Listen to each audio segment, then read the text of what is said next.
خدا کی قسم اگر وہ تخت پہاڑوں پہ ڈال دیا جائے تو پہاڑوں کے کلیجے پھٹ جائیں گے، لیکن ہم گھر اجاڑنے میں دیر نہیں کرتے۔ اور بھائیوں تم سے گزارش ہے، بہنوں کو کبھی بوجھ نہ سمجھنا۔ یہ ابھی کچھ دن پہلے کی کہانی ہے، ایک بچی کو طلاق دی گئی، 3 بچیاں لے کے میکے پہنچی ہے اور اپنے باپ کے دروازے پہ گئی۔ باپ تھا، اس نے بیٹی کو بوجھ نہ سمجھا، بیٹی کی پرورش کرتا رہا۔ وہ بچی کہتی ہے کب تک باپ پالتا؟ ایک دن بچی کہنے لگی نانا ہمیں یہ چاہیے، کب میرا باپ مزدوری کرنے گیا، جب بازار میں گیا بال سفید تھے۔ سنو بیٹو تم بھی سنو، کتنی بغیرتی سے باپ کو علیحدہ کر کے کھاتے ہو، اور کیا تم موج آ رہی ہے، باپ علیحدہ چھپر میں پڑا ہے، تجھے لنٹن میں موج آ رہی ہے، اور شرم آنی چاہیے ایسے بیٹے کو جس کے بیٹے باپ کو چھت نصیب نہ ہو اور بیٹا پنکھوں میں لیتا ہو، جس کے باپ کو ہاتھ کا پنکھا نصیب نہ ہو، بیٹا اے سی میں لیتا ہو۔ اور شرم کھاؤ، اپنے باپ کو گرمی میں نہ لیتا بلکہ آج ان کو اپنے اے سی کے کمرے میں لیتا، مر کے قبر میں آئے گا، قسم خدا کی تیری قبر بننے سے پہلے اللہ تیری قبر میں جنت کی ٹھنڈی ہوائیں چلا ڈالے۔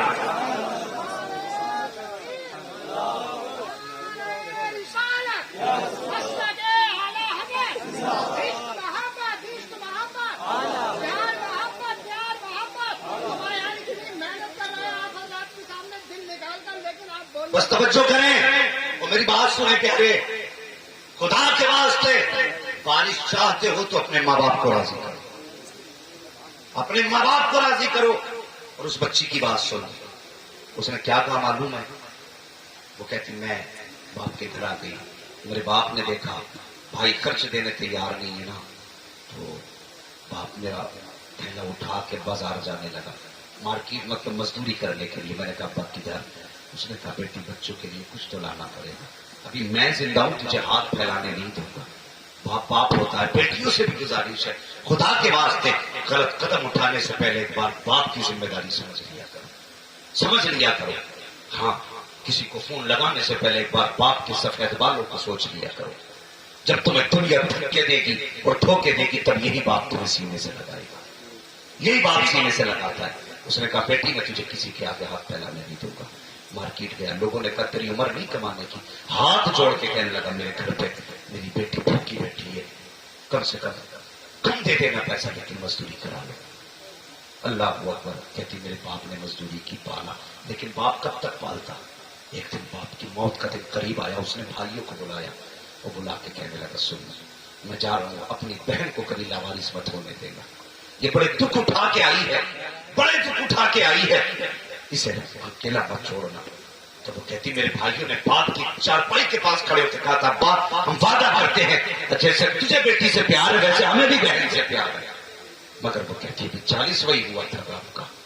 بھائی کہنے لگے تو کہیں اور جا کے رہتے، تیری وجہ سے گھر میں جھگڑے ہو رہے۔ مجھ سے کہنے لگے اگر تو کہے تیرا گھر کہیں اور لے دے، تو وہ کہنے لگی میں نے کہا کہ میرے گھر کی ضرورت نہیں ہے، میں اپنے باپ کی چھوٹی سے جھونپڑے میں رہ لوں گی، تم کہیں اور جا کے گھر بنا لو۔ کہا میں نے اتنا کہا، میرے بھائیوں نے ہاتھ پکڑ کے مجھے گھر سے نکالا اور دروازہ بند کر دیا۔ میرے بچے رو کے میرا منہ دیکھ کے کہنے لگے ماں آپ کس کے دروازے جائیں گے؟ اس نے کہا میں بچوں کو لے کے باپ کی قبر پہ آئی، اور میں نے آ کے کہا ابا کیا اچھا ہوتا کہ کم سے کم ایک کمرہ ہمیں دے کے آ گیا ہوتا۔ خدا کے واسطے آج جو بارش نہیں ہو رہی ہے نا، جھانک کے دیکھنا کہیں کہیں ہمارے رشتوں میں دراریں ہیں، اسے چھوٹا گناہ مت سمجھنا۔ میرے حضور نے منبر پہ بیٹھ کے ایک دن کہا تھا، فرمایا تھا جس سے اپنے ناراض ہو وہ میری محفل سے اٹھ کے چلا جائے۔ یہ چھوٹا گناہ نہیں ہے، بہت بڑا گناہ ہے۔ فرمایا جس سے اپنے ناراض ہو وہ میری محفل سے اٹھ کے چلا جائے۔ ایک نوجوان اٹھا، اٹھنے کے بعد اپنی خالہ کے دروازے پہ گیا۔ خالہ کلمہ پڑھنے والی نہیں تھی، حضور کی دشمن تھی خالہ، حضور کی مخالفت کرتی تھی خالہ۔ گیا خالہ کے دروازے پہ اور جا کے کہنے لگا خالہ مجھے معاف کر دے۔ اس نے کہا آج اچانک میرے دروازے پہ؟ تو جب سے تم نے کلمہ پڑھا میرے دروازے پہ نہیں آیا، آج کیا کرنے آیا ہے؟ اس نے کہا اگر تم معاف نہیں کرے گی تو میرا محبوب ناراض رہے گا۔ خاتون کہنے لگی کون ہے تیرا محبوب؟ کہا کہ جس کو تو گالی دیتی وہ میرا محبوب ہے۔ کہا کیا کہنا چاہتا ہے؟ کہا اسی محبوب نے کہا ہے جس سے اس کے اپنے ناراض ہیں اس سے میں بھی ناراض ہوں، جس سے اپنے ناراض ہیں وہ میری محفل میں نہ بیٹھے۔ کہا خالہ اگر تو معاف نہیں کرے گی تو میں اس کی محفل میں نہیں جا سکتا۔ اللہ اکبر۔ کہا اس نے یہ نہیں کہا کہ صرف اپنے ناراض سے مراد کلمہ پڑھنے والے ناراض؟ کہا نہیں، اس نے مذہب کی قید رکھی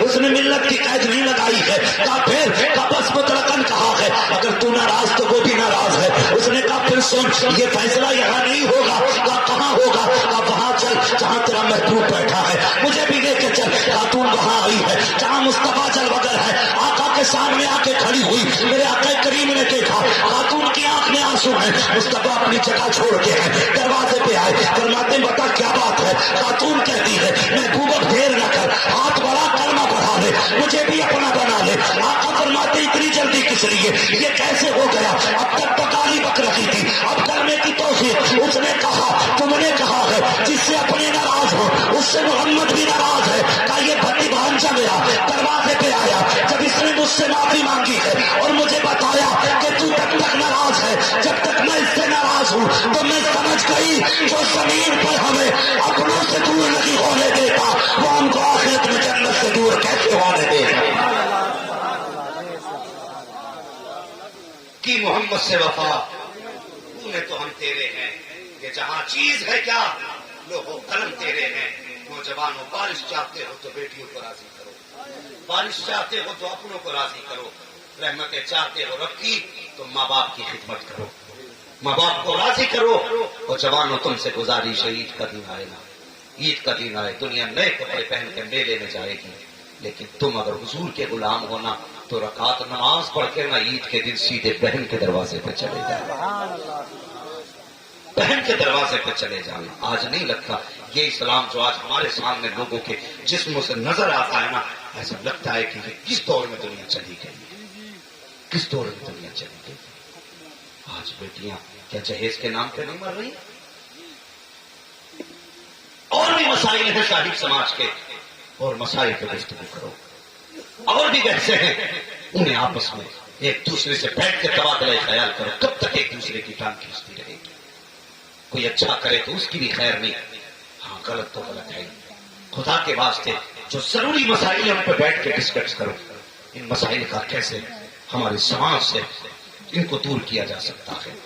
بیٹیاں آج بھی رو رہی ہیں, آج بھی بیٹیاں پھانسی لگا رہی ہیں, آج بھی بیٹیاں مر رہی ہیں, آج بھی باپ زہر کھا رہا ہے, آج بھی باپ. ابھی کچھ دن پہلے ایک باپ نے دو معصوم بچیوں کو اور ایک بیوی کو گولی مارنے کے بعد خود پھانسی لگا لی. ہزاروں جنازے میں آئے تھے, لوگ کہہ رہے تھے کتنی بھیڑ ہے جنازے میں, دیکھو تو صحیح 4 جنازے ایک ساتھ اٹھ رہے ہیں. میں کہتا ہوں خیر پانی چاہیے جنازے میں آنے والوں کو.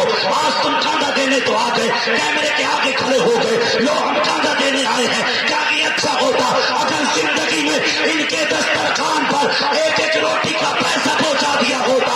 آج 4 جنازے ایک ساتھ ایک کاندھے پہ نہیں اٹھائے جائے. تکلیف ہوتی ہے. یہ قوم میت کے بعد روٹی دینے تو پوچھ جاتی ہے. اس قوم کو جب بیمار بھوکا ہوتا ہے تب اس کی بھوک نظر کیوں نہیں آتی؟ بتاؤ مجھے, تمہیں غریب نواز کا لنگر تو یاد ہے, تمہیں یتیم کی بھوک یاد نہیں, تمہیں غوث کی بریانی تو یاد ہے, تمہیں بیوہ کے دسترخوان پہ رکھی ہوئی سوکھی روٹیاں کیوں دکھائی نہیں دیتی؟ مجھے بتاؤ, آج دنیا بارش مانگ رہی ہے, ہم حقدار ہیں بارش کے؟ اور ہم پہ تو پتھر گرے ہوتے اگر مدینے میں آمینہ کا لال جل بگر نہ ہوتا. یہ سچی کہانی ہے. اگر حضور نہ ہوتے ہم تو جینے کے بھی حقدار نہیں تھے جینے کے حقدار. آج بندہ مر جاتا ہے غریب تو کفن کے چندے کر لیتے ہو, اگر غریب بیماری میں پڑا ہوتا ہے اس کی دوا کے لیے چندہ نہیں ہوتا؟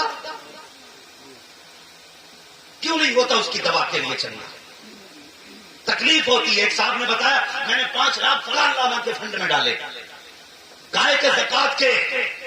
میں نے کہا تیرے گاؤں میں کوئی بیوہ نہ تھی, کوئی یتیم نہیں تھی؟ گردن جھک گئی. کہنے لگا صاحب وہ بھی تو دین کا کام کر رہے ہیں. میں نے کہا اسے دینے والوں ہزاروں تھے, اسے دینے والے تو لاکھوں تھے. کیا بھی اچھا ہوتا تو نے 4 لاکھ اس کے فنڈ میں ڈالے, 5 لاکھ اس کے ٹرسٹ میں جمع کیے, اس لیے تاکہ رشتہ تیری مولوی سے مضبوط ہو جائے, تاکہ تعلقات تیرے مولوی سے اچھے ہو جائے. ان 5 لاکھ کو 10 کا بانٹتا اور ہر بیوہ کو 50-50 ہزار دیتا. میں نہیں جانتا کہ تیرے 4 لاکھ دینے سے مولوی کتنا راضی ہوا ہے, لیکن اتنا جانتا ہوں اگر 50-50 ہزار ہر بیوہ کے گھر پہنچا دیتا, خدا کی قسم گنبد خضرا والا بھی راضی ہو جاتا, کعبے والا بھی راضی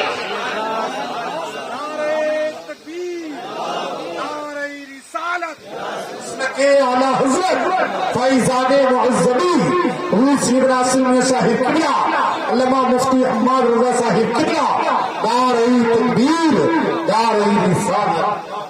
ہاں بہت اچھا. نہیں ہے، ہم اپنوں کو کتے سے برا سمجھتے ہیں اور دوسروں کو کھلانے کے لیے ہاتھ جوڑے پھر رہے ہیں.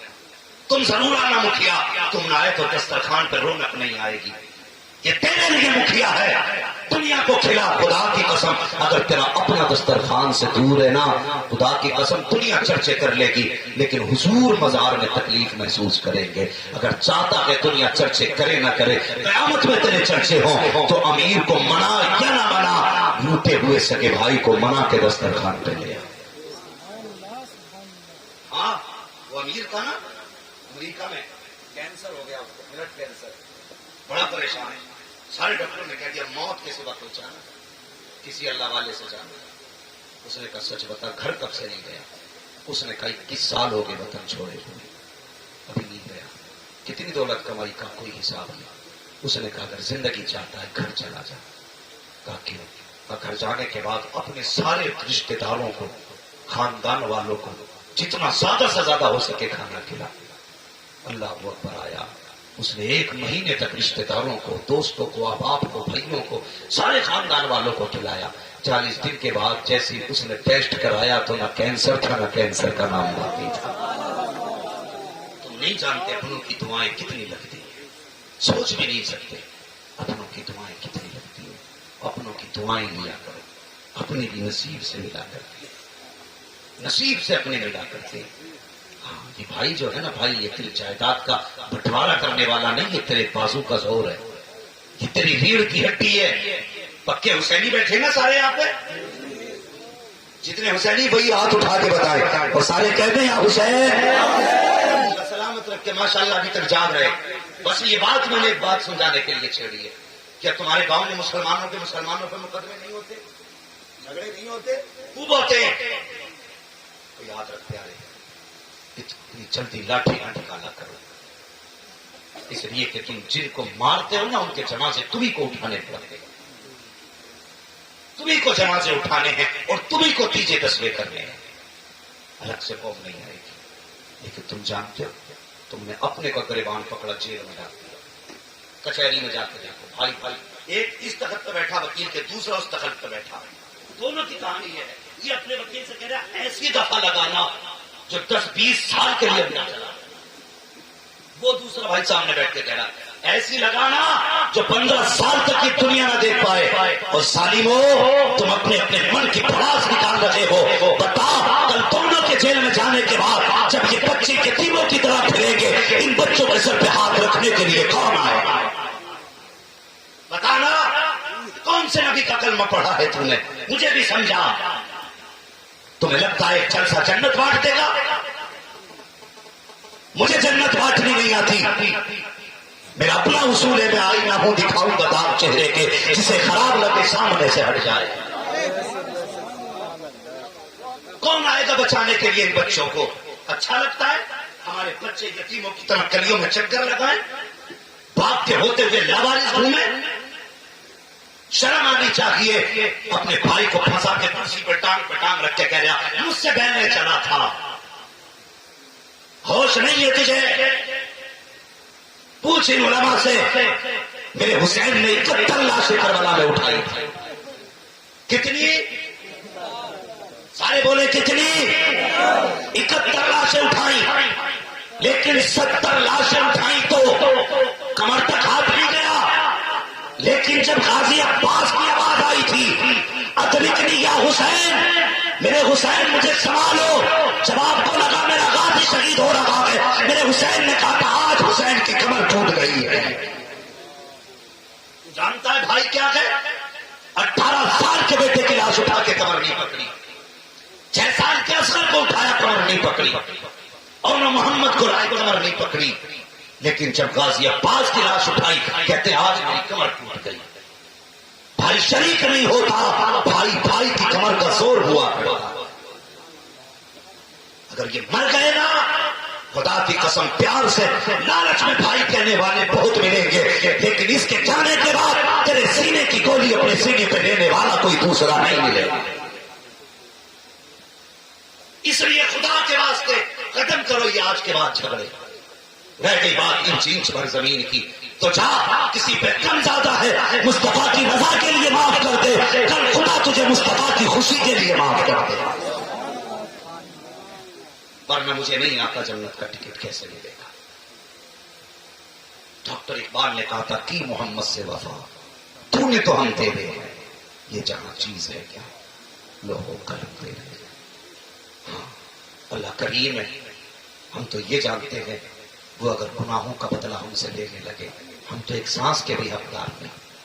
ہاں ہم تو ایک سانس کے بھی حقدار نہیں، ہم اس کو بدلہ اس کو حساب دینے کے کہاں حقدار ہیں۔ ہاں ہماری تو بس کی بات نہیں ہم ایک سانس کا حساب دے سکے جو ہم نے اس کی توفیق سے دی ہے۔ وہ بڑا کریم ہے، اگر وہ چاہے گا محبوب کے زلفوں کے صدقے میں بارش کر دے گا۔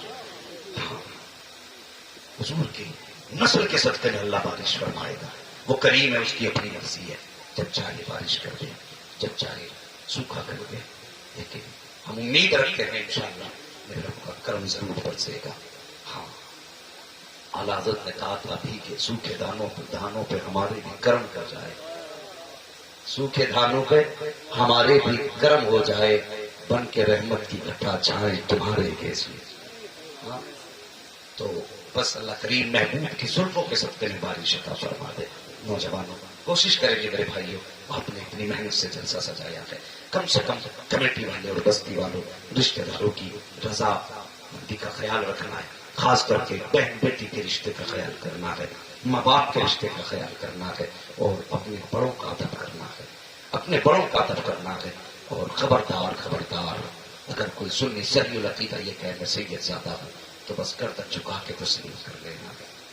ہاں بس ہمارے دروازے پہ اگر کوئی بندہ آ جاتا نا، مزاج بڑے کڑوے ہو گئے ہم لوگوں کے، دروازے پہ کوئی بندہ آ جاتا تو کہتے او دیکھو اتنا ہٹا کٹا ہو کے بھیک مانگ رہا ہے۔ ہاں ہم اس کی معیار ناپنے لگتے ہیں، معیار نہ تیرے دروازے پر حضور فرماتے ہیں اگر تیرے دروازے پہ کوئی گھوڑے پہ بیٹھ کر بھی آئے نا تو فرماتے ہیں اگر تجھ سے کچھ مانگے تو دے دے۔ اس وقت کے گھوڑے پہ بیٹھنا آج کے فارچونر میں بیٹھنے کے برابر تھا۔ ہاں میں اگر تیرے دروازے پہ گھوڑے پہ بیٹھ کر بھی کوئی سوال ہی آئے تو خالی مت لوٹا۔ وَأَمَّا السَّائِلَ فَلَا تَنْهَرْ، محبوب تیرے دروازے پہ کوئی بھی آئے خالی مت لوٹانا، اور کسی کو خالی نہ لوٹانا یہ محبوب کی سنت ہے۔ دروازے پر بہن آئے دروازہ بند مت کرنا، بیٹی آئے منع مت کرنا۔ رشتے داروں میں عادت ہوتی ہے کوئی بیمار ہو جائے فون پہلے بند کر لیتے ہیں، کئی پیسوں کے لیے فون نہ مار دیں۔ اس لیے خدا کے راستے بہن بیٹی کو دینے سے کبھی کم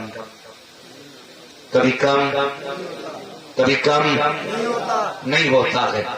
اگر بہنوں کو ضرورت ہونا تو دل کھول کے دیا کرو، اللہ بہنوں کے صدقے میں 70 گنا زیادہ عطا فرما دیا کرتا ہے، 70 گنا زیادہ عطا فرماتا ہے۔ واعتصموا بحبل اللہ جمیعا، اللہ کی رسی کو مضبوطی سے تھام لو، مضبوطی سے اللہ کی رسی کو پکڑ لو، بس جو ہوئے اغلاط ان کو معاف فرمائے رب کائنات۔ زندگی نے دیا ساتھ، پھر ہوگی ملاقات، چمن رہا پھول کھلیں گے، زندگی رہی پھر ملیں گے، مسافر ہیں ہم بھی مسافر ہو تم بھی، کسی موڑ پر پھر ملاقات ہوگی۔ فقیران آئے صدا کر چلے، سدا خوش رہو یہ دعا کر چلے۔ یہ کمیٹی، یہ جلسہ، یہ بستی کے لوگ زندہ باد پائندہ باد، وما علینا الا البلاغ۔ السلام علیکم ورحمۃ اللہ وبرکاتہ۔